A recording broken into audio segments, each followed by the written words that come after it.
আব্বার পরেই তো নবী মুহাম্মদুর রাসূলুল্লাহ আসেন। আল্লাহ পাক বলেন ওয়াজাক্কির ফাইন্নাদ যিকরা তানফাউল মুমিনিন। আলোচনা বন্ধ করা যাবে না। আপনার উম্মত ভোলা সব বাপের সন্তান, একটা ওয়াজ মনে রাখতে পারে নাই, আর শেষ জামানার উম্মতের জন্য হাজার ওয়াজ এত মনে রাখা সম্ভব না। কথা কন না কেন? আমাকে ওয়াজ কম না বেশি?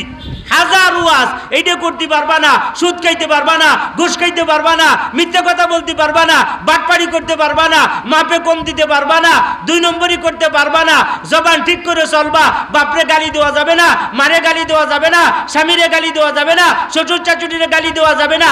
আমাকে ওয়াজ হইল বস্তা ভরা। কথা কর না কেন? আমাকে ওয়াজের অভাব আছে? কথা কর আছে নাকি? তাইলে বাপে এক ওয়াজ ঠিক রাখতে পারে নাই, তাই স্লিপ কাটে চলে গেছে ওই জায়গা। আমরা ওয়াজ যদি একবার শুনে বসে তাই আমরা স্লিপ কাটবো দিন ভইরা। কথা ঠিক কিনা জোরে কর? এই জন্য গণ ওয়াজের দরকার। কথা কয় না? আপনারা তো অনেকেই মনে করেন গণ ওয়াজ হইলে হুজুর গো লাভ। যে কয় মাস ওয়াজ হয় নাই ওই কয় মাস কি হুজুরে না খাইয়ে মরছে নাকি? গণ ওয়াজ হইলে হুজুর গো লাভ। গণ ওয়াজ হইলে হুজুর গো শুধু লাভ না, হুজুর গো তো লাভ আছেই, আমাগো বেশি লাভ। যত দিনই নসিহত থাকবে। আল্লাহ রসুলের এক সাহাবী আইসে বলেন ইয়া রাসূলুল্লাহ না ফাঁকা, আমি মুনাফেক হয়ে গেছি। রসুলের কাছে এসে আমি কি হয়ে গেছি? সাহাবী। নবীজি কয় তুমি মুনাফেক হইলা কেমনে? আমার কোনো সাহাবী তো মুনাফেক হবে না। সাহাবী যে সে কোনোদিনও মুনাফেক হবে না। সুবহানাল্লাহ বলবেন না? কারণ আমি নবীরে দেখে তারা ঈমান আছে, তারা মুনাফেক হবে কেমনে? হুজুর তাইলে আমি আপনার সামনে যখন থাকি তখন আমার বাপ দ্বারা থাকে এক প্রকার, আপনার সামনের থেকে যখন সরে যাই তখন আমার বাপ হয় আর এক প্রকার। বোঝেন এই ব্যাপারটা?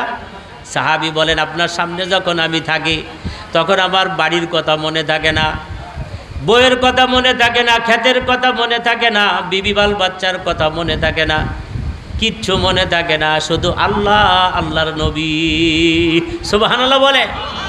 শুধু আল্লাহ আল্লাহর নবী এটা আমার মাথায় থাকে। কিন্তু হুজুর আপনার দরবার থেকে যখন বের হয়ে যাই, আপনার সামনের থেকে যখন দূরে সরে যাই, আপনার কথা নবীর কথার মাঝখান দিয়ে বাড়ির কথা চলে আসে, মাঝখান দিয়ে মাঝে মাঝে আবার বিবির কথা চলে আসে, মাঝে মাঝে আবার দেখি সংসারের কথা মনে পড়ে যায়। এতে আমি বুঝি দুই জায়গা যেহেতু দিলের দুই প্রকারের ভাব হয়, এতে আমি বুঝি আমি মুনাফেক হয়ে গেছি। এমন আমাদের হয় না? হয় না? সিল্লায় যাইয়া 45 দিন থাকলি পরে ওই 45 দিনের ভাব আলাদা হয় না? হয় না? 3 দিন জামাতে, মাত্র 3 দিন জামাতে গেছে, আল্লাহর রহমতে 1 ওয়াক্ত জামাতে নামাজ ছোটে না। 1 ওয়াক্ত জামাতে নামাজ 3 দিনের ভিতরে ছোটে না। দেহি টুপিও মাথায় দেওয়া ছোটে না।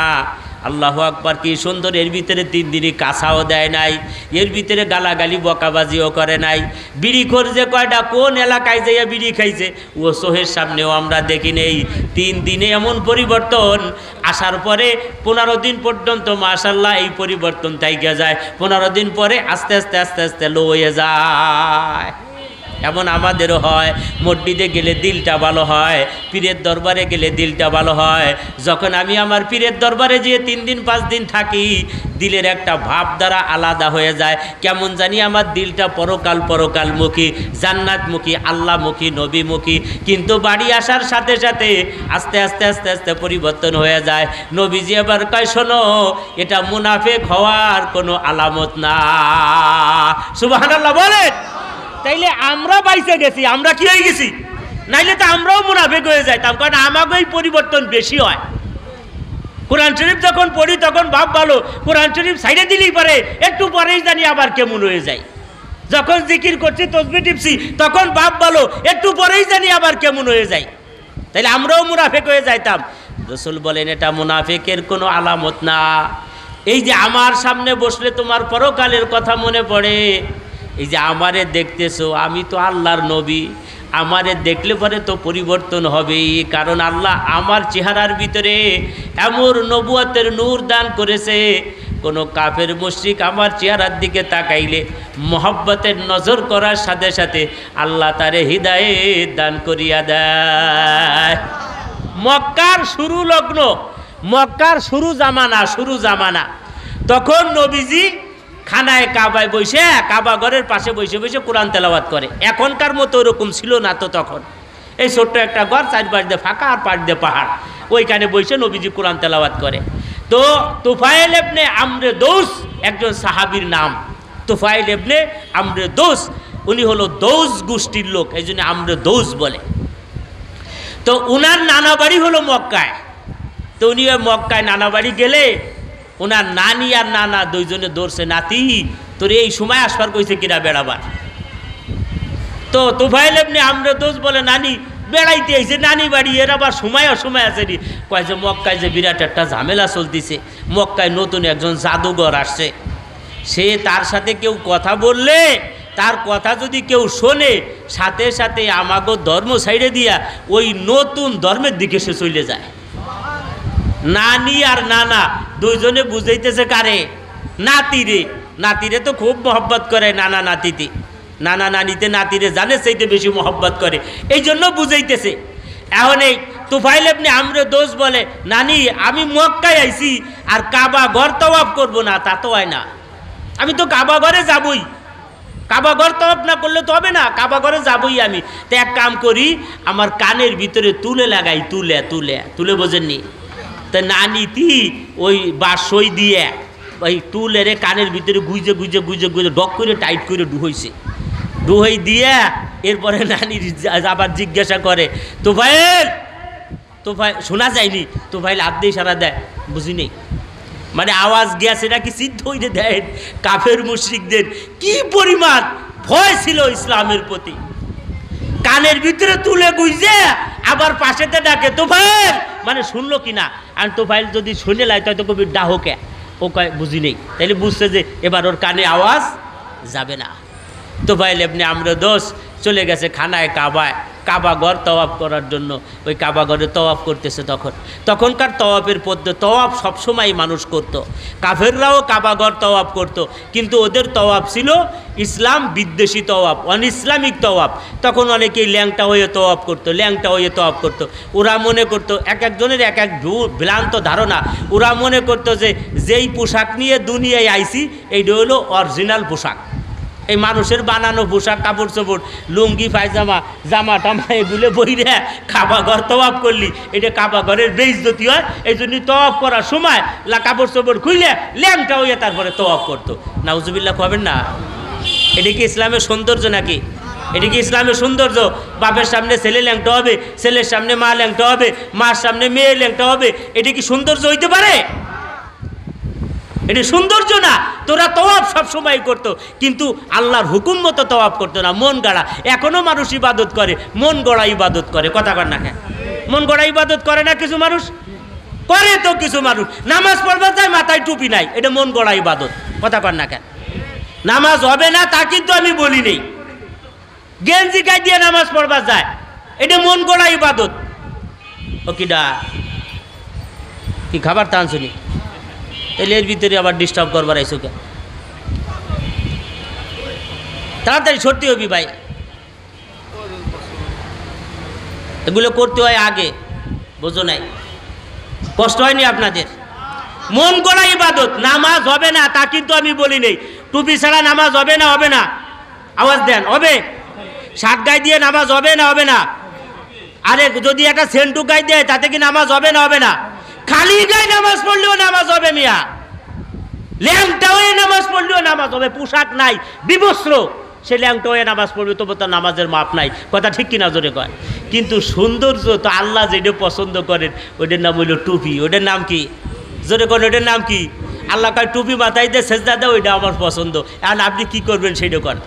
আল্লাহ কয় দাড়ি রেখে সেজদা দাও, ওইটা আমার পছন্দ।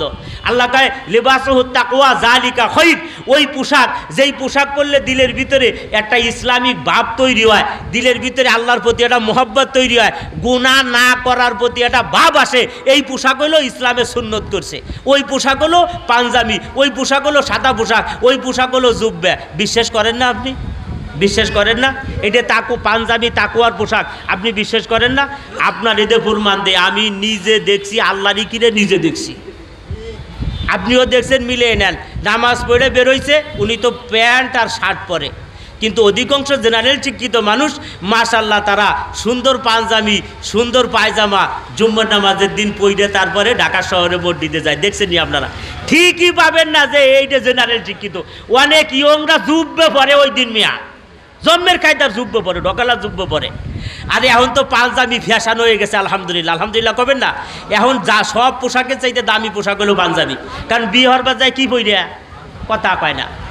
যদি পাঞ্জাবি দামি নেওয়ায় তাহলে প্যান্ট আর ব্লেজার পরে বিয়ে হওয়ার বাজাইতো। তার মানে পাঞ্জাবি দামি, বিয়ে হওয়ার গেলে পাঞ্জাবি লাগে। পাঞ্জাবি না পরে যত বড় কোটিপতি হোক, ও যদি ব্লেজার পরে 1 লক্ষ টাকার পোশাক পরে স্বর্ণদা বানাই যায়, তাও গেটি ধরে মেয়ার বাপ খেদাই দিবি। কথা ঠিক কিনা জোরে কর? আমি আমার জেন্দেগিতে কত বিয়ে পড়াইছি, কত বিয়েই গেছি, কোনোদিন দেখি নেই যে পাঞ্জাবি ছাড়া কেউ গেছে। আর বিয়ের দিন টুপি লাগে না লাগে না? হ্যাঁ, এই টুপি হোক, পাঁচকড়ি হোক, লম্বা হোক, সাজানো হোক, গুজানো হোক, একটা হলি হইলো টুপি একটা লাগবেই। তার মানে টুপিও আমাকে জাতীয় পোশাক। কথা ঠিক কিনা জোরে কর? আর এনে বিয়ের দিন ফরকে, বিয়ের দিন টুপিও পরবা না। এখন এই জুব্বা পাঞ্জাবি পইরে জেনারেল শিক্ষিত মানুষ তো জুম্মার নামাজ পড়ে বেরোইছে। ঢাকা শহরের অধিকাংশ জুম্মার নামাজের মুসল্লিরা দুপুরে খাইয়ে নামাজ পড়তে যায়। নামাজ পড়ে বেরোইয়ে বন্ধু বান্ধব নিয়ে ঘন্টাখানিক এবার আড্ডা দিয়ে আমি দেখছি। এখন এই এক দোকানে আর 2 বন্ধু যে দাঁড়াই রয়েছে, ওদের সিগারেট একটা দিছে, তুই খা। এখন ওই সিগারেট যে খাবি, কয় দাঁড়া একটু পরে দে সিগারেটটা। আমি নিজে দেখছি, আমি ওদের চা খাচ্ছি, একটু পরে দি। কয় কে? কয় দাঁড়া একটু কায়দা আছে। টুপি ডেরে খুইলে বাস করে পকেটের ভিতরে হান্দাইয়া এরপরে সে সিগারেটটা নিল। তার মানে তার মাথায় কাজ করছে যে আমার এই টুপি মাথায় দিয়া সিগারেটটা খাওয়াটা কি হবে না? কথা কর না কেন? এটা কি আমরা ওয়াজ করে তারে বলছি? কেউ তারে ওইখানে বলছে, তার বন্ধু মহল বলছে, কেউ বলে নাই। কেউ বলে নাই তারে, তার ব্রেন তাকে বলে দিছে, তার জ্ঞান তাকে বলে দিছে, তার মস্তিষ্ক তাকে বলে দিছে, দোস্ত তুমি টুপি মাথায় দিছো, এই টুপি মাথায় দিয়ে সিগারেটটা খাইও না। এই পোশাকের নাম হলো তাকওয়ার পোশাক। কথা ঠিক কিনা জোরে বল? এই পোশাকের নাম পাগড়ি মাথায় দিয়ে, জুব্বে গায়ে দিয়ে আপনি কোনো টিভির দোকানে বইসে একটা ছবি দেখে তো পারেননি? কথা কর না কেন? পারবেন? আপনি পারবেন? কে এমনিতে সারাদিন দেখেন, তাতে আপত্তি নেই। তাহলে পাগড়ি মাথায় দিয়ে দিলি আর দেখলি অসুবিধে কোথায়? তার মানে আপনার মাথায় ওই মাথার থেকেই বলে দিবে, এমিয়া তুমি পাগড়ি মাথায় দিছো, এমিয়া তোমার দাড়ি কত গাছতি মুহি, এমিয়া আবার লাল মিন্দিন হইছো, এমিয়া তারপরে তোমার আবার টুপি মাথায়, এমিয়া আবার পাঞ্জাবি পরা, তোমার এই টিফিন ল্যাংটা দোকানে মানায় না, এনে মানাইলো চ্যাংটা সুংটা গো। কথা ঠিক কি না জোরে কর? এই পোশাকের নাম হলো তাকওয়ার পোশাক। এই পোশাকের কথা ইসলাম বলছে, ওই পোশাক পরে নামাজের কথা আল্লাহ বলছে। কথা ঠিক কি না জোরে কর? তো চলেন, অনেক দূর চলে আসছি। তুফাইল ইবনে আমর দোস, এই তুফাইল ইবনে আমর দোস এখন এই খানায় কাবা তওয়াফ করতেছে। কি করতেছে? খানায় কাবা তওয়াফ করতেছে। ওই সময় আল্লাহর নবী মুহাম্মদুর রাসূলুল্লাহ বলেন না সাল্লাল্লাহু আলাইহি ওয়াসাল্লাম, একবার যদি নবীর নাম শুনে বলেন সাল্লাল্লাহু আলাইহি ওয়াসাল্লাম, সাথে সাথে 10টা রহমত আল্লাহ আপনার উপরে নাজিল করে দিবে, 10টা গুনাহ আপনার মাফ হয়ে যাবে, 10টা নেকি আপনার আমল নামার ভিতরে জমা হয়ে যাবে। আপনাকে আল্লাহ তাআলা 10টা মর্যাদা বুলন্দ করিয়া আপনার ইজ্জত আর সম্মানকে বাড়াইয়া দিবে। কন্যা সুবহানাল্লাহ। এই জন্য নবীর নাম শুনলে কমপক্ষে বলা সাল্লাল্লাহু আলাইহি ওয়াসাল্লাম, সাল্লাল্লাহু আলাইহি ওয়াসাল্লাম, এতটুক বলতে এটা ওয়াজিব একবার বলা, আর বারবার বলতে পারলে বেশি নেকি। সাল্লাল্লাহু আলাইহি ওয়াসাল্লাম। আল্লাহর নবী তখন কোরআনে কারীমের তেলাওয়াত করতেছেন। ওই যে কোন সময়, যে সময় তুফাইল ইবনে আমর দোস খানায় কাবা তওয়াফ করতেছে, কানের ভিতরে কি লাগানো মনে আছে? তুলে লাগাইয়া না নিতে আবার কি দিছে? চেক দিয়ে ছাড়ছে, আওয়াজ যায়নি। কিন্তু আল্লাহর কোরআনের আওয়াজ এ কি তুলে মানে? কোন এ কি তুলে মানে? নামাজির কানে ফজরের নামাজের আজান যায় না, এ কি আপনি জীবনে শুনছেন কোনো দিন? হ্যাঁ, ফজরের নামাজের আজান নামাজির কানে যায় না। নামাজি কাকে বলে? যে নামাজের হেফাজত করে। লাম নাকু মিনাল মুসাল্লিন ওয়া লাম নাকু নুতঈমুল মিসকিন ওয়া কুন্না নাখুদু মাআল খায়িদিন। এক আয়াতের ভিতরে আল্লাহ পাক রব্বুল আলামিন বলেন, কিয়ামত জান্নাত এবং জাহান্নামের মাঝখানে আল্লাহ পাক রব্বুল আলামিন একটা জায়গা বানাইবেন, মাঝখানে গিলাস দিবেন, গিলাস। আমাদের ঢাকা শহরে বড় বড় বিল্ডিংগুলোর ওয়েট লস করার জন্য, ওজন কমানোর জন্য দেওয়ালটাকে ইট বালি সিমেন্ট দিয়ে না বানাইয়া এখন অনেক জায়গা গিলাস লাগায়। কি লাগায়? কথা কন না কেন? এই গিলাসটায় বাহিরের গরম যায় না, এই গিলাসটায় ভিতরে এসির বাতাসের ঠান্ডাও বাহিরে আসে না। এই গিলাসটা দুই প্রকার, একটা বাহিরের থেকেও ভিতরে দেখা যায়, ভিতরের থেকেও বাহিরে দেখা যায়, আর একটা বাহিরের থেকে দেখা যাবে না, শুধু ভিতরের থেকে দেখা যাবে। আল্লাহ পাক জান্নাত এবং জাহান্নামের মাঝখানে যেই গিলাসটা লাগাইবেন, এই গিলাসটা দুই পাশ দিয়েই দেখা যাবে। এই জান্নাতীরাও জাহান্নামীদেরকে দেখবে, জাহান্নামীরাও জান্নাতীদেরকে দেখে ফেলবে। শুধু দেখবে, দেখে চিনে ফেলবে। দেখে কি করবে? চিনে ফেলবে, চিনে ফেলবে। তখন শুধু চিনবে তা না, আল্লাহ আবার অটোমেটিক এই জায়গার আওয়াজ ওই জায়গা পৌঁছানোর ব্যবস্থা করে দিবে। তখন প্রথম জান্নাতীরা জিজ্ঞাসা করবে, কি ব্যাপার, মা সালাকাকুম ফি সাকর। প্রথম জিজ্ঞাসা করবে জান্নাতীরা, এ ভাই তুমি আর আমি তো একই বিনিকদের বাজারের পাশাপাশি বসবাস করতাম, পাশাপাশি দোকান ছিল, পাশাপাশি ডিউটি করতাম আমরা দুইজন, একই জমির আইলের এই কোনা খাইতাম, তুমি ওই কোনা খাইতাম, আমি আছে না নাই? 10% জমির এক আইলের অর্ধেক খায় 5% বাপ ছেলে, বড় ছেলে, আর 5% খায় ছোট ছেলে। তার মানে একই আইলির জমি পাশাপাশি, একই দোকানের এই কোনা এক ভাইয়ের দোকান, ওই কোনায় আর এক ভাইয়ের দোকান। ও ভাই, আমরা তো দুইজন পাশাপাশি থাকতাম, এমনকি এক বিছানার ভিতরে ঘুমাইতাম। মা রান্না করতো একই পাতিলে, তুমিও ওই পাতিলের ভাত খাইতা, আমি ওই পাতিলের ভাত খাইতাম।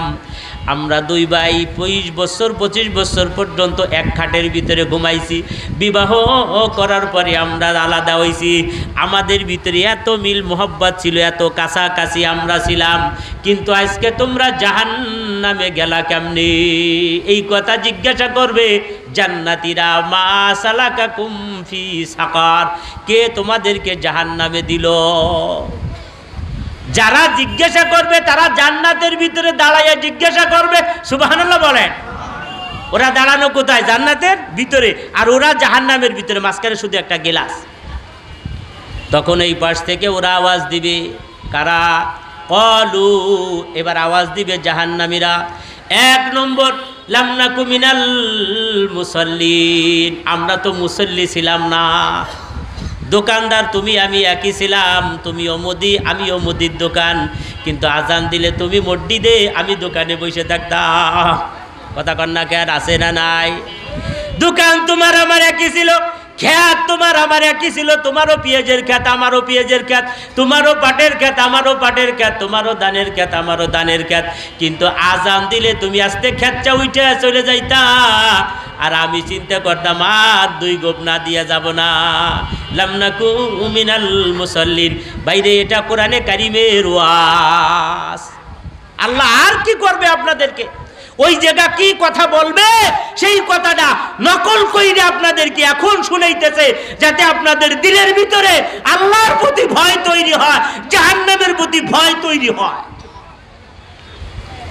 আমরা মুসল্লি ছিলাম না। অনেকেই আবার এই সময়টারে গনিমত মনে করে, গনিমত। হাসানে বসরি রহমাতুল্লাহি আলাইহির কাছে এক লোক মুরিদ হইছে। লোকটা হলো দোকানদার, ব্যবসায়ী। মুরিদ হওয়ার পরে হাসানে বসরিকে বলে, হুজুর আমার সবক দেন, সবক। হুজুর কয়, তোমার সবক হইল তুমি কি করো? কয়, বাজারে দোকানদারি করি। কয়, তোমার সবক হইল 5 ওয়াক্ত নামাজ জামাতে পড়বা। 5 ওয়াক্ত নামাজ, এটা তোমার সবক, 5 ওয়াক্ত নামাজ তুমি জামাতে পড়বা। হাসান বসরির সবক, হাসান বসরি তার মুরিদের সবক দিছে 5 ওয়াক্ত নামাজ। বেচারা 5 ওয়াক্ত নামাজ জামাতে পড়তেছে। এখন বলেন, প্রত্যেকটা জিনিসের পরীক্ষা আছে না নাই? পরীক্ষা আছে না নাই? পরীক্ষা ছাড়া ছাত্ররা উপরে উঠতে পারে, পরীক্ষা ছাড়া মুরিদ উপরে উঠতে পারে, পরীক্ষা ছাড়া ইমানদার উপরে উঠতে পারে। নবীরা পরীক্ষা দেওয়া লাগছে মিয়া, সাহাবা একরাম পরীক্ষা দিছে, পরীক্ষা ছাড়া কেউ উপরে উঠতে পারে না। এখন এই মুরিদের উপরে পরীক্ষা চলে আসছে। কি পরীক্ষা? মাগরিবের নামাজের আজান দিছে, শাটারটা বন্ধ করবে, এই সময় কাস্টমার একখানে এসে কয়, ভাই এই মাল আসেনি? আছে, আমার লাগবে, 20,000 টাকার মাল বিক্রি হবে। এখন সব মালে কিন্তু লাভ হয় না, হয় নাকি? সব মালে কি লাভ হয়? দোকানের কিছু মাল হইল যা দেখি না তাই দিয়ে বেচা, ওর সাথে আরও 2-1টা বেচে, তাদের 4 পয়সা হয়, কিন্তু ওইটা রাখা লাগে। তো উনি এমন মাল নিতে চাইছে যেই মাল 20,000 টাকা বেচলে 5,000 টাকা লাভ হবে। কিন্তু লোক তো নামাজে যাবে, যদি তারে মাল দিতে যায় তার জামাত কী হবে? আল্লাহ হেফাজত করে, আমারেও আল্লাহ হেফাজত করে, আমাকেও আল্লাহ হেফাজত করে। সে লোকটা বলছে, ভাই আমি নামাজ বাদ দিয়ে আপনারে মাল দেব না, আপনার যদি মন চায় থাকেন নামাজ পড়ে এসে দিব, আর নাইলে দিব না। তো চলে গেছে। পাশের যে দোকান, সেই দোকানদার এখন এই কাস্টমার পাইছে না, এই দোকানদার জম্মের খুশি, পাশা থাপড়াবা লাগছে। আল্লাহ, ও আর একটু আগে নামাজে যায় না কে? কথা কন না কেন? এ নামাজে একটু বেশি জিকির আজগার হুজুর জানার আসেন কি জন্য একটু জিকির আজগার হতে পারেন না? ও নামাজে যায় না আর ও জিকির করে না, তাই ও কয়ে দেয়। মানে ওর চিন্তা হইলো আধা ঘন্টা বন্ধ থাকলেও কিনা বেচাটা ভালো হইলো, ওই কাস্টমারটা এখানে আসলো। এটা ভালো না, এটা তোমার কপাল পড়ছে। কথা ঠিক কিনা জোরে কয়? ব্যবসা তো ও করছে। হাল আদুল্লুকুম আলা তিজারাতিন তুনজিকুম মিন আযাবিন আলিম। আল্লাহ কয়, দুনিয়ার মানুষ, আমি তোমাদেরকে এমন ব্যবসার কথা বলে দিব যেই ব্যবসা তোমাদেরকে জাহান্নামের আগুন থেকে বাঁচাবে। আমি কি তোমাকে এমন ব্যবসার কথা বলবো যেই ব্যবসা তোমাকে জাহান্নামের আগুন থেকে বাঁচাবে? ব্যবসার কথা আল্লাহ বলে দেয়, তাইলে ব্যবসা কইরা জান্নাতে যাওয়া যাবে। সুবহানাল্লাহ বলেন। এক হাদিসের ভিতরে নবীজি বলেন, যারা সত্যবাদী ব্যবসায়ী, বলেন যারা সত্যবাদী ব্যবসায়ী, নবীর তরিকায় ব্যবসা করে, সাহাবাদের তরিকায় ব্যবসা করে, তারা বড় ব্যবসায়ী ছিলেন হযরতে ওসমান গনি। যদি বলেন বড় ব্যবসায়ী ছিলেন কিনা?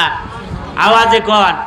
আরে মিয়া, উসমান গনির এক বিল্ডিংয়ের যে দাম, এখনো মক্কা ঘরে যারা গেছেন তারা দেখবেন, বাবে আব্দুল আজিজ দিয়ে যদি ঢোকেন, বাম দিকে দেখবেন বড় একটা কপি কালারের বিল্ডিং আছে, বড় একটা কপি কালারের বিল্ডিং, লম্বা, রাস্তার পাশ গেইছে।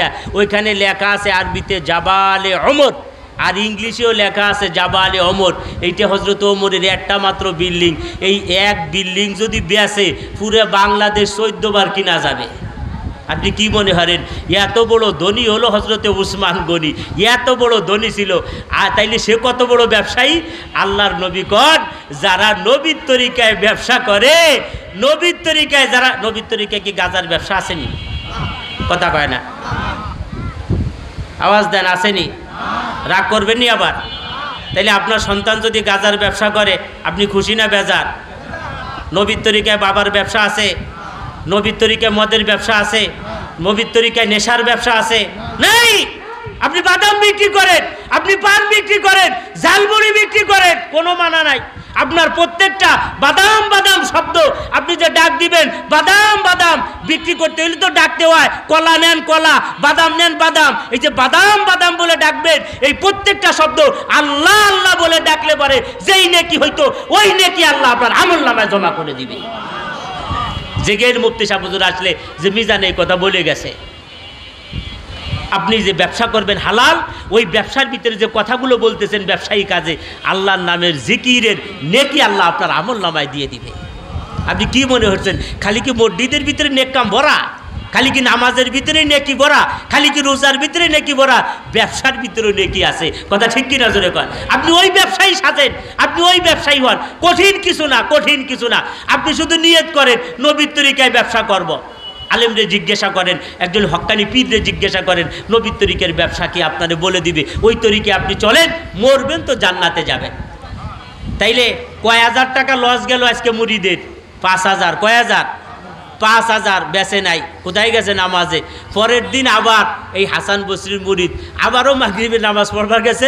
এই 2-3 দিন পরে আবার সেই কাস্টমার, ওই একই ডঙ্গের একই বিটা একই মাল নিতে আইছে। ভাই আমার 1,030 টাকার মাল লাগবে ভাই, দেন না 5টা মিনিট সময়। 5 মিনিটে আপনার কী হবে? জামাতে আল্লাহ ফইডে নিয়ে নানে। তো উনি আল্লাহর অলির মুরিদ, তো মিজাজ গরম বানায় নাই। জাগো ভিতরে মাল খায় তারা বাড়ি এটা মিজাজ গরম বানায় না। কথা ঠিক কিনা জোরে কর? চ্যাংটাটা মাল গরম বেশি হয়, বাড়িটা গরম হয় না। তো উনি কয় কি ভাই আমি বেচবো না, এটা বড়ো কথা, নামাজে যাব, আপনিও আসেন নামাজে যাই। চলে গেছে। আজকে লাভ হইতো 10,000 30,000 টাকা বিক্রি করলে, বেচে নাই। কিন্তু দিলের ভিতরে চুল পরিমাণ কোনো আফসোস তার নাই যে হারে এই মালটা বিক্রি করতে পারলাম না, 20,000 15,000 টাকা লাভ হইতো, এই নিয়ে কোনো আফসোস তার দিলের ভিতরে কাজ করে নাই। আমার ভাইরা, আমার বন্ধুরা, আল্লাহ পাক রব্বুল আলামিন পরওয়ারদিগারে আলমকে পাওয়ার জন্য কোনো মানুষ যদি সামান্যতম একটু সামনের দিকে অগ্রসর হয়, আল্লাহ পাক রব্বুল আলামিন হাদিসে কুদসির ভিতরে নবীজি বলে দিয়েছেন, ওই লোকটা আল্লাহকে পাওয়ার জন্য সামান্য অগ্রসর হইতেছে, তার এই অগ্রসর হওয়াটা যদি হাঁটি হাঁটি হয়, মানে হাইটে হাইটে অগ্রসর হইতেছে, আল্লাহ কয় আমার রহমত তার দিকে দৌড়িয়া যায়, আমি তারে আমার কাছে আনার জন্য দৌড়ে আমার রহমত পাঠাই। যাও, আমার বন্ধু ব্যবসা করবে আমার নবীর তরিকায়, আমার বন্ধু ব্যবসার ভিতরে মাপে কম দিবে না, মাপে বেশি নেবে না, মালে ভেজাল দিবে না, 1 নম্বর কইয়া 2 নম্বর বিক্রি করবে না, মিথ্যা কসম খাবে না, এই ব্যবসার ভিতরে হারাম ব্যবসা সে করবে না। আমার বন্ধু এগুলো করতেছে কিসের জন্য? আমার মহব্বতে। যাও, আমার রহমত তার ঘর দরজা বাড়ি ঘরের ভিতরে বেষ্টনীতে ভরে দাও, আল্লাহ তারে শান্তি দিয়ে দেয়, সুখ দিয়ে দেয়, তার ব্যবসা প্রতিষ্ঠান কোনোদিন ধ্বংস হয় না। পরের দিন আবার যাওয়ার পরে আজকে দ্বিতীয় দিন নামাজ পড়ে মুসল্লি যখন আসছে, আইসে দেখে কাস্টমার আর আজকে যায় নাই, কাস্টমার দোকানের সামনে বসে রয়েছে। ভাই, পরপর 3 দিন মাল নিছি, আর এক জায়গার থেকে ভালো লাগে নাই, আজকে আপনার কাছ থেকে মাল নিব, 60,000 টাকার মাল নেব, যাতে 3 দিনে আপনার 15,000 টাকা লাভ হইতো, আজকে 60,000-এ যেন আপনার 20,000 লাভ হয়ে যায়। আমি এই জন্য বসে রয়েছি, অন্য দোকানে যাই নাই। মাল নিয়ে লোকটারে বিদায় দিয়া সাথে সাথে এই লোকটা দোকানের শাটার বন্ধ করে ফেলাইছে। পীর মুরিদির ব্যাপার তো, যারা পীরদের ভালোবাসে মহব্বত করে তাদের খেলাটাই ভিন্ন, তাদের বয়ানটাই ভিন্ন, তাদের কায়দা বায়দাই ভিন্ন, ওটা যারা মুরিদ না তারা বুঝবে না। দোকানের শাটারটা টাস করে বন্ধ করিয়া দৌড়িয়ে হাসান বসরি রহমতুল্লাহ আলাইহির কাছে চলে গেছে, এশারের নামাজ জামাতে তার পিছনে পড়িয়া এবার একটা মিষ্টি টুল্লা দিয়ে কয়, হুজুর 2 টুল্লা মিষ্টি আনছি আপনার জন্য। হুজুর কয়, কি ব্যাপার, মিষ্টি কে? কয়, কাইন্দে দিছে লোকটা। কয়, হুজুর আব্বা বাসা নাই, মা বাসা নাই, যদি আব্বা বাসা থাকতো আজকে এই মিষ্টি নিয়ে আব্বারে খাওয়াইতাম, যদি মা বাঁচা থাকতো মিষ্টিটা নিয়ে মারে খাওয়াইতাম, কিন্তু মাও নাই বাবাও নাই দুনিয়ায়, এখন আপনার হাতে হাত দিছি, আপনারে মুরব্বী মানছি, বাপ মার পরে আল্লাহ নবীর পরে আপনি আমার জন্য বড় কিছু, এই জন্য মিষ্টির টুপলা আপনার জন্য আনছি এই জন্য একটা ব্যবসা করছি, ব্যবসার ভিতরে বড় একটা লাভ হয়েছে, তাই সেই লাভের একটা মুনাফা দিয়ে আপনার একটু মিষ্টি খাওয়াইতে পারলে আমার দিলের ভিতরে একটু শান্তি লাগবে, মন চাইতেছে, এই জন্য নিয়ে আসছি। হাসানে বসরি রহমতুল্লাহ আলাইহি, মিয়া ব্যবসা করছো কিন্তু ব্যবসার ফাইনাল কোঠায় পৌঁছাইতে পারো না। মুরিদ কয়, হুজুর কোন কি ব্যবসার আবার ফাইনাল কোটা কি? বুঝলাম না। কই, যেই লোকটা বরাবর 3 দিন আসলো একই সুরতে, একই লোক, একই মাল নেওয়ার জন্য একই অভিনয়, লোকটারে তো চেনো নাই, ব্যবসা করছো, তার সাথে কথাও বলছো, কিছুক্ষণ সময়ও তোমার ছিল, কিন্তু যদি খালি একটু বলতা যে ভাই আপনার হাত কান দেন একটু মুসাফা করি, তাইলে দুনিয়ায় থাইকা জিবরাইল ফেরেশতার সাথে তোমার মুসাফা হয়ে যাইতো। কারণ ওই লোকটা দুনিয়ার সাধারণ কোনো মানুষ না, আল্লাহ তোমারে পরীক্ষা করার জন্য ফেরেশতা পাঠাইছে, জিবরাইল ফেরেশতা, সেই ফেরেশতা তোমার সাথে কথাবার্তা বলে গেছে, কিন্তু তুমি চিনতে পারো নাই, তার হাত ধরিয়া মুসাফা করো নাই। বরকত দেনেওয়ালা মালিক কি? বরকত দেনেওয়ালা মালিক কি? ওই যে জান্নাতীরা জিজ্ঞাসা করবে, এ ভাই তোমরা জাহান্নামে আসলা কেমনে?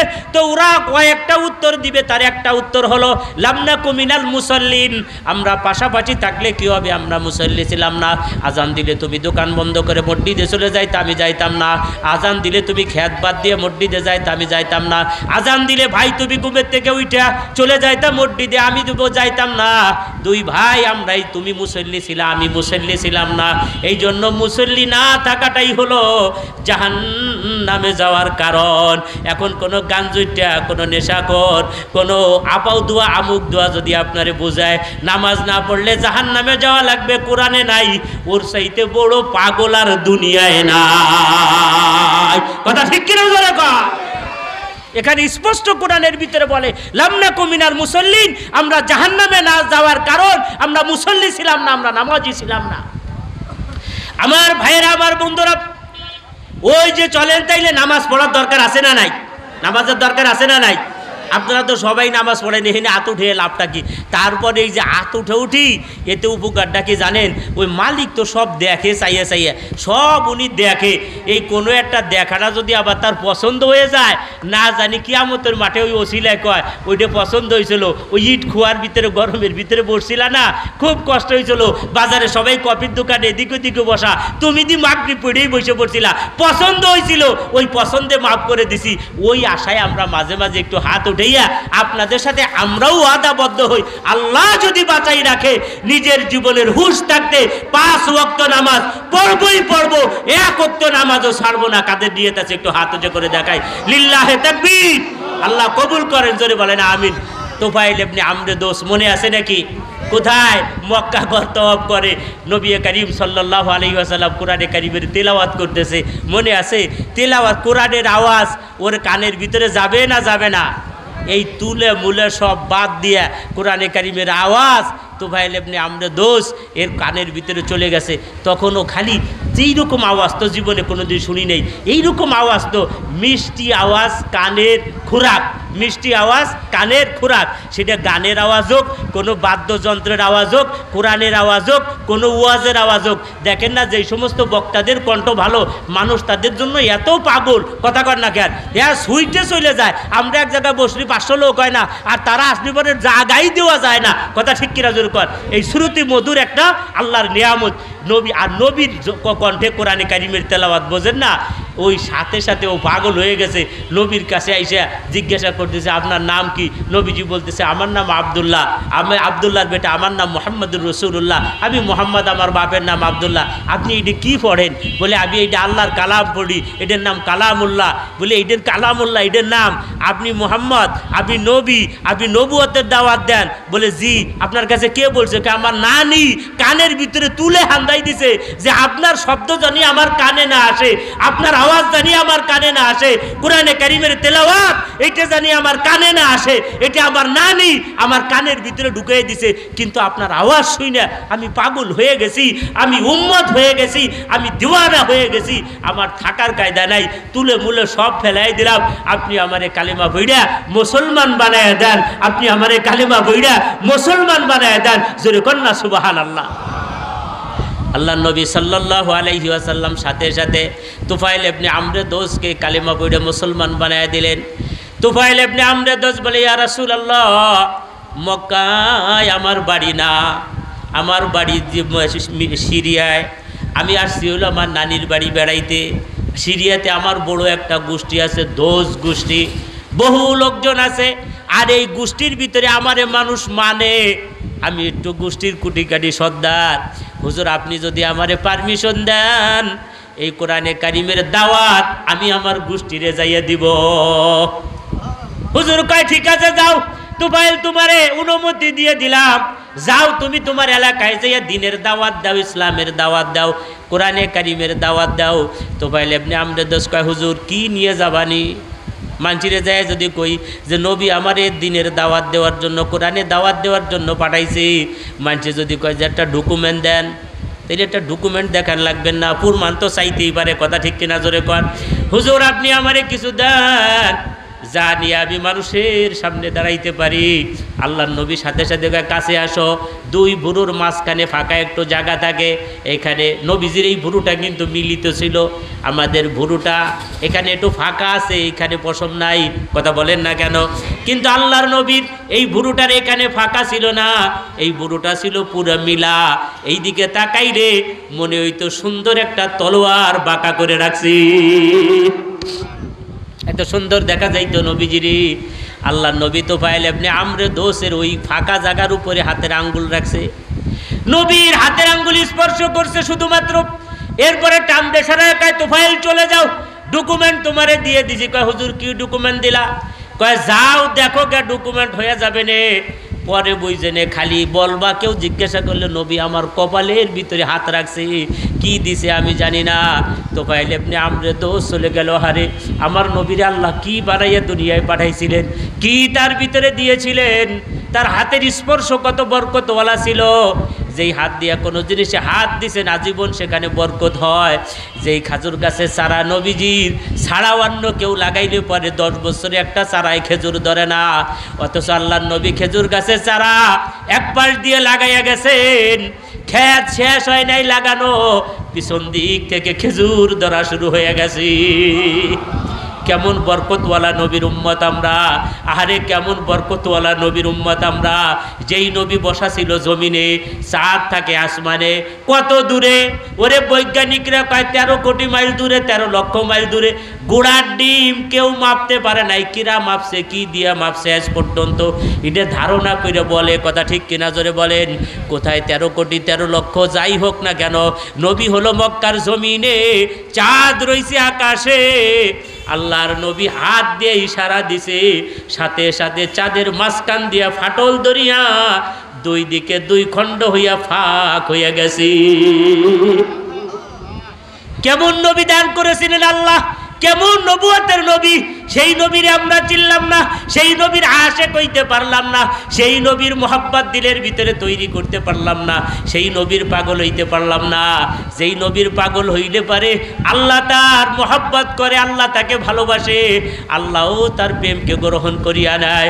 তোফাইল ইবনে আমর দোস চলে গেছে গ্রামের বাড়িতে, রাত্রের অন্ধকারে যখন হাঁটে, তোফাইল আমর দোসের সামনে 100 মানুষও যদি থাকে, অন্ধকার রাত্রে আমাবস্যার রজনীতে তোফাইল ইবনে আমর দোসের কপাল থেকে এমন একটা নূর বের হয়, যেই নূরে 100 মানুষের দূর পর্যন্ত স্পষ্ট আলো দেখা যায়। তোফাইল ইবনে আমর দোস বলে, দেখো এইখানে আমার নবী শুধু হাত রাখছিল, এইখানে শুধু আমার নবীজি হাত রাখছিল, তাইতেই যে নূর বের হয় তোমরা দেখো। সাথে সাথে ওনার হাতে কালিমা পড়ে মুসলমান হয়ে গেলেন। অল্প দিনের ভিতরে 80 জন লোক রে তোফাইল ইবনে আমর দোস এরকে মক্কায় নিয়ে নবীজির কাছে এসে কয়, ইয়া রাসূলুল্লাহ, এই দেখেন কত মানুষ আমি নিয়ে আসছি, দ্বীনের দাওয়াত দিয়া, ইসলামের দাওয়াত দিয়া, এইভাবে করিয়া করিয়া আল্লাহর নবীর সাহাবা একরাম দিন জিন্দা করছেন। আমার ভাই, আমার বন্ধুরা, আসেন আল্লাহর হুকুম মতে নিজের জীবন চালাই, নবীর তরিকা মতো নিজের জীবন চালাই, নবীকে চিনি, আল্লাহকে চিনি, নবীর মোহাব্বতটা দিলের ভিতরে ঢুকাই। নবীর মোহাব্বত পরকালে নাজাতের কারণ, নবীর মোহাব্বত কবরে শান্তির কারণ, নবীর মোহাব্বত দুনিয়া এবং আখিরাতের সফলতার কারণ।